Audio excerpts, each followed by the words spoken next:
بسم الله الرحمن الرحيم يا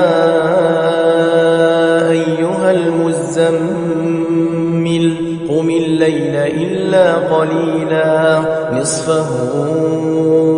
أو انقص منه قليلا أو زد عليه ورتل القرآن ترتيلا إنا سنلقي عليك قولا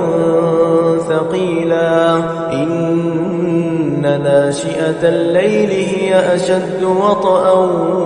وأقوم قيلا إن لك في النهار سبحا طويلا واذكر اسم ربك وتبتل إليه تبتيلا رب المشرق والمغرب لا إله إلا هو فاتخذه وكيلا واصبر على ما يقولون واهجرهم هجرا جميلا وذرني والمكذبين أولي النعمة ومهلهم قليلا إن لدينا أنكالا وجحيما وطعاما ذا غصة وعذابا أليما يوم ترجف الأرض والجبال وكانت الجبال كثيبا مهيلا إنا أرسلنا إليكم رسولا شاهدا عليكم كما أرسلنا إلى فرعون رسولا فعصى فرعون الرسول فأخذناه أخذا وبيلا فكيف تتقون إن كفرتم يوما يجعل الولدان شيبا السماء منفطر به كان وعده مفعولا إن هذه تذكرة فمن شاء اتخذ إلى ربه سبيلا إن ربك يعلم أنك تقوم أدنى من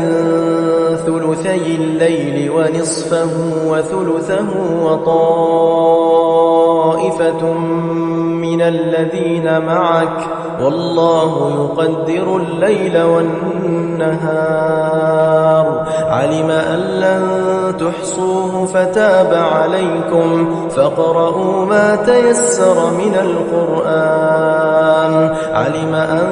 سيكون منكم مرضى وآخرون يضربون في الأرض يبتغون من